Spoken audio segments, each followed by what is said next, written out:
ഇന്ന് നമുക്ക് ഒരു 3 കിലോ മീൻ പച്ചമീൻ അച്ചാറിട്ടാലോ. അതിന് വേണ്ടിയിട്ട് ഞാനൊരു 3 കിലോ മീൻ കഴുകി ക്ലീനാക്കി എടുത്ത് വെച്ചിട്ടുണ്ട്. ഇനി അതിനകത്തോട്ട് നമുക്ക് ഒരു ശകലം മുളക് പൊടിയും ഇച്ചിരി മഞ്ഞൾപ്പൊടിയും ഇച്ചിരി വിനാഗിരി ഇച്ചിരി മുളക് പൊടിയും കൂടി ഇട്ടൊന്ന് തിരുമ്മി നമുക്ക് ഒരു 2 മണിക്കൂർ റെസ്റ്റ് ചെയ്യാൻ വെച്ചതിന് ശേഷം നമുക്ക് ഒന്ന് വറുത്ത് കോരിയെടുക്കണം. അപ്പം നമ്മുടെ പാൻ അടുപ്പിൽ വെച്ചു. ചട്ടി ചൂടായതിന് ശേഷം ഇത് ഓയിലിനകത്താണ് നമ്മൾ വറുത്ത് കോരിയെടുക്കുന്നത്. അപ്പോൾ നമുക്കിത് വെളിയിലേക്ക് കൊടുത്തു വിടാനുള്ളത് കൊണ്ടാണ് നമ്മൾ ഓയിലിനകത്ത് വറുത്ത് കോരിയെടുക്കുന്നത്. വെളിച്ചെണ്ണയ്ക്കകത്ത് വറുത്ത് കഴിഞ്ഞാൽ ചിലപ്പോൾ ഇത് കനച്ച് പോവുകയൊക്കെ ചെയ്യും. അതുകൊണ്ട് ഇത് നമുക്ക് 1 വർഷം പുറത്ത് വെച്ചാലും നമുക്ക് കേടാകില്ലാത്തൊരു മീനച്ചാറാണ്. അതുപോലെ തന്നെ ഇതിൻ്റെ ഡീറ്റെയിൽ ആയിട്ടുള്ള വീഡിയോ എന്ന് പറയുന്നത് നമ്മുടെ യൂട്യൂബ് ചാനലിനകത്തുണ്ട്. കാണാത്തവരൊക്കെ ഒന്ന് കയറി കാണണം. അങ്ങനെ നമ്മുടെ മീൻ നന്നായിട്ട് എണ്ണ ചൂടായി അതിനകത്തിട്ട് നമ്മൾ നല്ലപോലെ വറുത്ത് കോരിയെടുക്കണം. നമ്മുടെ മീൻ എത്രത്തോളം ക്രിസ്പി ആയിട്ട് നമ്മൾ വറുത്ത് കോരിയെടുക്കുന്നോ അത്രയും നമ്മുടെ മീനച്ചാർ കേടാകാതെ ഇരിക്കും.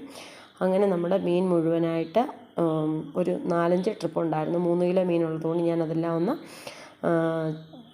വറുത്ത് കോരി. നമ്മൾ ചൂരയാണ്, വെള്ളച്ചൂരയാണ് എടുത്തിരിക്കുന്നത് അച്ചാറിടാനായിട്ട്. അപ്പോൾ ഇത് അങ്ങനെ നമ്മുടെ മീനെല്ലാം നമ്മൾ വറുത്ത് കോരിയെടുത്തു. ഇനി ഒരു പാൻ അടുപ്പിലേക്ക് വെച്ചു. അതിനകത്തോട്ട് നമ്മൾ നല്ലെണ്ണയാണ് ഒഴിച്ച് കൊടുക്കുന്നത്. അപ്പോൾ നമുക്ക് ഇത്രയും 3 കിലോ മീനുള്ളതുകൊണ്ട് നമ്മൾ ഇച്ചിരി കൂടുതൽ നല്ലെണ്ണ നമ്മൾ ചേർക്കുന്നുണ്ട്.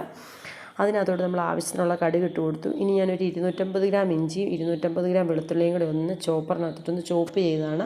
നമ്മുടെ ഇത്രയും മീനുള്ളത് കൊണ്ട് അത് നന്നായിട്ടൊന്ന് വഴന്ന് വരുമ്പോഴത്തേക്ക് അതിനകത്തോട്ട് നമുക്ക് ഒരു 20 പച്ചമുളകും ആവശ്യത്തിനുള്ള കറിവേപ്പിലയും കൂടി ഇട്ട് നന്നായിട്ടൊന്ന് ഇളക്കി നല്ലപോലെ ഒന്ന് ഗോൾഡൻ കളറാകുന്നിടം വരെ നമുക്കൊന്ന് ഇളക്കി മൂപ്പിക്കണം. ഇനി നമുക്കതിനകത്തോട്ട് ഞാൻ എടുത്തിരിക്കുന്ന ഒരു 150 ഗ്രാം കാശ്മീരി മുളക് പൊടിയും ഒരു 50 ഗ്രാം എരിവുള്ള മുളക് പൊടിയും കൂടിയാണ് ചേർത്തിരിക്കുന്നത്, ഇച്ചിരി കളറിനുമൊക്കെ വേണ്ടിയിട്ട്. ഇനി നമുക്കതിനകത്തോട്ട് ആവശ്യത്തിനുള്ള ഉപ്പും ഒരു 3 സ്പൂൺ പഞ്ചസാരയും കൂടെ ഇട്ട് നന്നായിട്ടൊന്ന് ഇളക്കി. ആ പഞ്ചസാര ചേർക്കുമ്പോൾ നമ്മുടെ അരപ്പിനൊക്കെ നല്ലൊരു കറുത്ത ബ്രൗൺ കളർ വരും. ആ ഒരു കളറിൽ നമുക്ക് നന്നായിട്ടൊന്ന് ഇളക്കി മിക്സ് ചെയ്ത് അതിനകത്തോട്ട് വിനാഗിരിയും കൂടി ഒഴിച്ച് നമ്മുടെ വറുത്ത് വെച്ചിരിക്കുന്ന മീനും കൂടെ ഇട്ട് ഇളക്കി പയ്യെ ഒന്ന് തിളച്ച് വരുമ്പോഴത്തേക്ക് അതിനകത്തോട്ട് കായപ്പൊടിയും കൂടെ തൂളി നമുക്ക് വാങ്ങി വെക്കാം. സൂപ്പർ അച്ചാറാണ്. അച്ചാറിടാൻ അറിയത്തില്ലാത്തവരൊക്കെ ഇങ്ങനെ ഒന്ന് ട്രൈ ചെയ്ത് നോക്കണം.